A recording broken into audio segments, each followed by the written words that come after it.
दोस्तों, बीजेपी के पूरे इकोसिस्टम ने सालों तक राहुल गांधी का मजाक उड़ाया है उनके दिमाग को लेकर। लेकिन जेन जी के एक आंदोलन के बाद बीजेपी के सांसद संसद में और देश के प्रधानमंत्री इंस्टाग्राम पर जिस तरह का व्यवहार करे, वो सवाल उठाता है कि क्या कोई घर का दिमाग नहीं है? क्या सलाहकारों की सलाह पर ही काम किया जाएगा? और क्या वो सलाहकार सही सलाह दे रहे हैं? क्योंकि सलाह लेने के बाद पीएम मोदी जो कर रहे हैं, बीजेपी के सांसद जो कर रहे हैं, भयंकर मजाक बन रहा है। जेन जी से कनेक्शन की बजाय ट्रोलिंग हो रही है। देश के प्रधानमंत्री नरेंद्र मोदी की छात्रों के नाम चौथी रील आई तो जबरदस्त मजाक बन गया है। रात को 11 बजे के बाद पीएम मोदी ने यह रील पोस्ट की। एक बार रात को 1 बजे के करीब पोस्ट की, फिर 12 बजे, अब 11 बजे के बाद पोस्ट कर रहे हैं। तो लोग मजाक बना रहे हैं और ये सवाल पूछ रहे हैं कि क्या देश के प्रधानमंत्री ये सोचते हैं कि सारा जेन जी 11 बजे के बाद तक जागता है? क्या प्रधानमंत्री ने जेन जी को सिर्फ महानगरों तक समेट दिया है? क्या बीजेपी सांसद संसद में जो जेन जी वाली भाषा का इस्तेमाल कर रहे हैं, वो सांसदों के भी पल्ले पड़ रही है? ध्रुव राठी ने रोस्ट करते हुए एक वीडियो बनाया है, वो भी आपको दिखाएंगे। पहले बात करते हैं प्रधानमंत्री की रील की। प्रधानमंत्री को इस बात को समझना चाहिए कि देश सिर्फ दिल्ली, मुंबई, कोलकाता, चेन्नई, गुरुग्राम, नोएडा यहां तक सीमित नहीं है।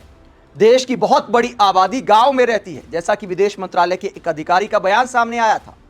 जब विदेश में उनसे पूछा गया था, विदेशी पत्रकार ने पूछा था कि आपके प्रधानमंत्री प्रेस कॉन्फ्रेंस क्यों नहीं करते, तो विदेश मंत्रालय के अधिकारी ने एक बिना सिर पैर का जवाब दिया था कि भारत की आबादी ज्यादातर गांव में रहती है और गांव के लोगों को यह पसंद नहीं है कि प्रधानमंत्री और जनता के बीच कोई बिचौलिया आए।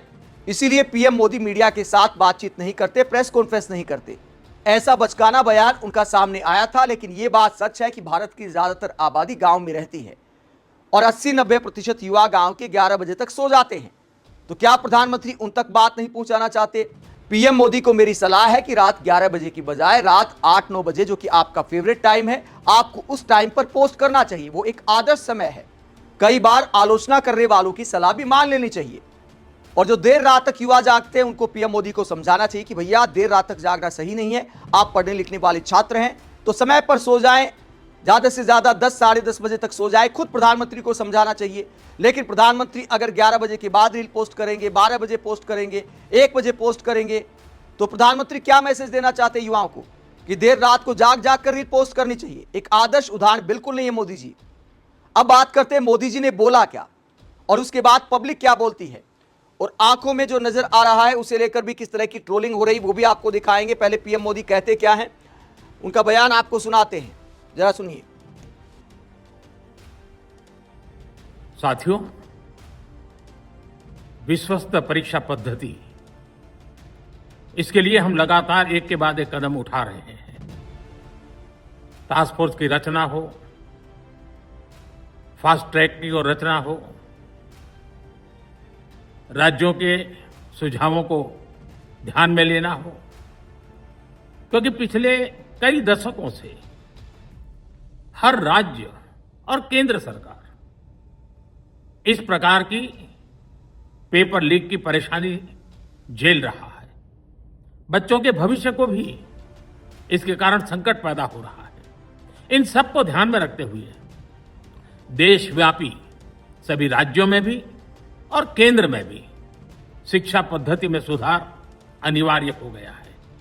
टेक्नोलॉजी के भरपूर उपयोग की आवश्यकता हो गई है और साथ साथ फिर से कोई पेपर माफिया, पेपर लीक करने वाली गैंग, देश के बच्चों के भविष्य के साथ खिलवाड़ करने वाली गैंग, उनको बख्शा नहीं जाएगा।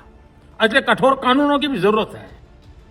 हम संसद में बिल लेकर के गए थे और जैसा मैंने आपको वादा किया था, गत 2 दिन संसद के दोनों सदनों ने, अधिकतम माननीय सांसदों ने विस्तार पूर्वक उससे चर्चा की है और आज दोनों सदनों ने इस कठोर कानूनों वाले, प्रावधानों वाले इस बिल को पास कर दिया है। अब विश्वस्त परीक्षा पद्धति की दिशा में जाने में एक महत्वपूर्ण काम पूर्ण हुआ है। काम आगे भी चलता रहेगा। हम ऐसी परिस्थितियों को लंबे समय तक नहीं चलने देंगे। इस विश्वास के साथ साथियों, आइए हम सब मिल करके विकसित भारत के स्वप्न को पूर्ण करने के लिए कंधे से कंधा मिलाकर के चले। बहुत बहुत धन्यवाद।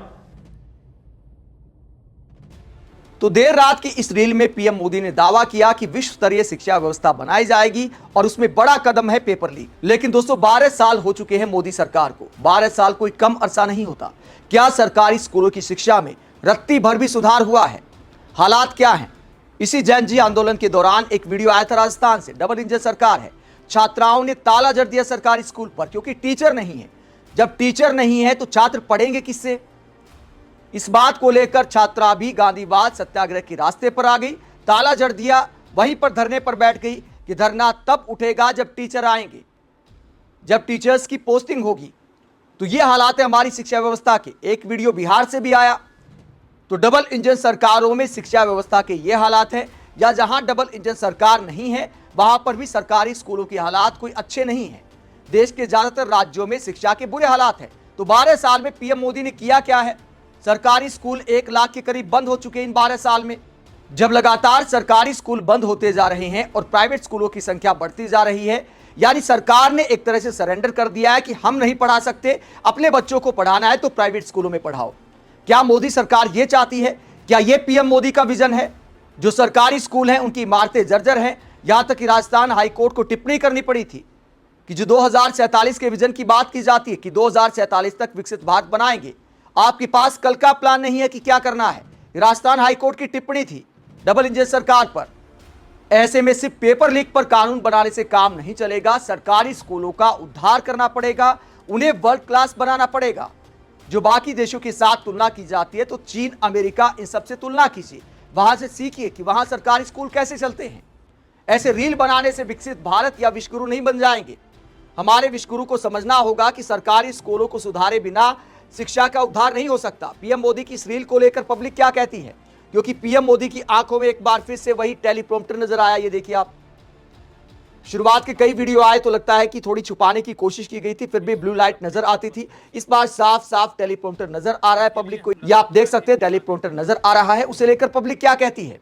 हालांकि टेलीप्रॉम्प्टर लगाकर पढ़ने में भी क्या बुराई है, चलो पीएम मोदी का ये स्टाइल हो गया है, लेकिन पब्लिक कहती है टेलीप्रॉम्प्टर किंग। आगे पब्लिक कहती है देश का पीएम बिना टेलीप्रॉम्प्टर के 2 मिनट भी नहीं बोल सकता। इससे बड़ी शर्मनाक चीज क्या होगी देश के लिए? इसके बाद पब्लिक कहते हैं कि इलेक्शन रैली में टेलीप्रॉम्प्टर का इस्तेमाल करते हैं, विदेश में टेलीप्रॉम्प्टर का इस्तेमाल करते हैं, वीडियो मैसेज में टेलीप्रॉम्प्टर का इस्तेमाल करते हैं, नॉर्मल स्पीच में टेलीप्रॉम्प्टर का इस्तेमाल करते हैं। और फिर भी इनके भक्त इस तरह से दिखाते हैं कि पीएम मोदी से बेहतरीन वक्ता पूरी दुनिया में नहीं है। तो लोग कटाक्ष कर रहे हैं कि जब 1.5 मिनट की रील भी पीएम मोदी टेलीप्रॉम्प्टर के बिना नहीं बोल सकते तो दुनिया के सबसे बेहतरीन वक्ता कैसे हो गए? इसके बाद पब्लिक ये भी कहते हैं कि 11 पीएम क्या पीएम मोदी का नया 8 पीएम हो गया है? इसे लेकर भी कटाक्ष किया जा रहा है। तो टेलीप्रॉम्प्टर को लेकर पीएम मोदी का मजाक बन गया है। कुछ लोग ये भी कहते हैं कि आज फ्रेंड्स की बजाय शुरुआत में पीएम मोदी ने किस शब्द का इस्तेमाल किया? पीएम मोदी ने आज शुरुआती संबोधन में फ्रेंड्स शब्द का इस्तेमाल नहीं किया, साथियों शब्द का इस्तेमाल किया। तो पीएम मोदी से जैन जी पूछते क्या हम अब फ्रेंड्स नहीं रहे? अब फ्रेंड्स को लेकर बहुत ज्यादा ट्रोलिंग हो गई। सौरभ दास ने मजाक उड़ा दिया, मिमिक्री वाला एक वीडियो सामने आ गया था। Hello friends, Modi ji. तो क्या उस मिमिक्री को देखकर पीएम मोदी ने अपना स्टाइल बदल लिया कि फिर से फ्रेंड्स बोलूंगा तो हो सकता है फिर से मजाक बन जाए? जैन जी के मजाक से अलग देश के बुद्धिजीवी क्या कहते हैं? मशहूर टीचर अभिनय शर्मा इस पूरे मामले को लेकर क्या कहते हैं? जो पीएम मोदी ने पेपर लीक वाले कानून की बात की तो अभिनय शर्मा कहते हैं अगर बार बार विवादों में रही या ब्लैक लिस्टेड कंपनियों को ही परीक्षा कराने के ठेके मिलते रहेंगे तो फिर पेपर लीक कैसे रुकेगा? कठोर कानून बनाना अच्छा कदम है, लेकिन वो पेपर लीक हो जाने के बाद की कार्रवाई है। सवाल अभी भी वही है कि पेपर लीक होने से पहले उसे कैसे रोका जाए। अगर केवल सजा से ही अपराध रुक जाते तो हर गली चौराहे पर पुलिस सीसीटीवी सिक्योरिटी चेक की जरूरत ही क्या थी? पुलिस इसलिए है ताकि अपराध होने से पहले रोका जा सके, सिर्फ अपराध होने के बाद एफआईआर लिखने के लिए नहीं। कानून बनाना जरूरी है, लेकिन उससे भी ज्यादा जरूरी है ऐसा सिस्टम बनाना जहां पेपर लीक होने की नौबत ही ना आए। कानून अपराध के बाद काम करेगा, सिस्टम अपराध होने से पहले। अभिनय शर्मा ने बिल्कुल कायदे की बात की है। जो आउटसोर्स किया जाता है, जो पेपर कराने का जो हमारा मैकेनिज्म है, उस पर सवाल खड़े होते हैं। उसमें भी सुधार की जरूरत है। सरकार को अपना ही सिस्टम बनाना चाहिए, आउटसोर्स करने की जरूरत ही नहीं पड़नी चाहिए। सब कुछ सरकारी होना चाहिए, लेकिन सब कुछ ठेकेदारी में प्राइवेट हाथों में दिया जाएगा तो अभिनय शर्मा कहते हैं कि आगे भी पेपर लीक होता रहेगा। पीएम मोदी की रीलबाजी के अलावा जिस अंदाज में बीजेपी के सांसद भाषण दे रहे हैं संसद में, और जेनजी वाली लैंग्वेज के चक्कर में क्या क्या कर रहे हैं। ध्रुव राठी ने इसे लेकर रोस्ट किया है और ध्रुव राठी ने क्या बोला है बीजेपी सांसदों को लेकर, जरा सुनिए। लिंगो हर जगह जब से कॉकरोच जनता पार्टी ने सरकार को झुकने पर मजबूर किया है, ये लोग इतना बौखलाए हुए हैं कि बिल्कुल उठपटांग लेवल के प्रोपेगेंडा पर आ गए। मतलब जबरदस्ती जेनजी की लिंगो हर जगह घुसाए जा रहे हैं। Modi ji clogged it. उनको फोमो हुआ, फोमो। राहुल गांधी जी को पूरा पॉलिटिकल फोमो हो गया। या कभी ये क्रिंज एड्स निकाल रहे हैं जिसमें जेनजी को अपील करने की कोशिश कर रहे हैं। और ब्रो, तू जंतर मंतर गया था? मैं ज्यादा मजाक नहीं बनाना चाहता, लेकिन इसमें दोबारा से वो पॉप अप और रुकवादी वाली वाइब्स आ रही हैं। You haven't even clocked what India was like when you were 10. लेकिन सब तो ध्रुव राठी रोस्ट करते हैं कि क्या हालत कर दी है कॉकरोच जनता पार्टी के आंदोलन ने। जैन जी ने क्या दिमाग हिला दिया है, किस तरह की लैंग्वेज का इस्तेमाल संसद में किया जा रहा है जो ज्यादातर सांसदों के ऊपर से जाएगी।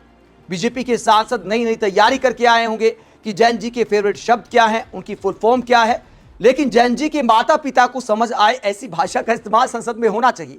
सवाल यह भी उठता है कि जिस लैंग्वेज का इस्तेमाल किया जा रहा है या जो लैंग्वेज महानगरों की जैन जी इस्तेमाल करती है, क्या वही पूरे देश में इस्तेमाल होती है?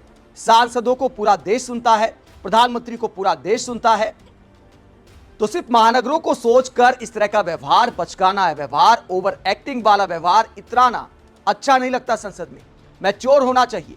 राहुल गांधी का आप मजाक उड़ाते हैं कि राहुल गांधी के अंदर दिमाग नहीं है, मैच्योर नहीं है, कब बड़े होंगे। ये बच्चों जैसा व्यवहार बीजेपी के सांसदों से लेकर प्रधानमंत्री ने शुरू कर दिया, तो ये अपने आप में सवाल उठाता है कि आपको खुद के अंदर झांकना चाहिए कि आप किस तरह ओवर एक्टिंग पर उतर आए हैं। ओवर एक्टिंग करने की बजाय शिक्षा सुधार पर आमूल चूल परिवर्तन करने की जरूरत है, क्रांतिकारी काम करने की जरूरत है। गंभीरता से भाषण दीजिए, पूरे देश को समझ आए उसी भाषा में भाषण दीजिए। आप इस पूरे मसले को लेकर क्या सोचते हैं, कमेंट बॉक्स में अपनी राय जरूर दें। साथ ही चैनल को सब्सक्राइब भी करें। नमस्कार।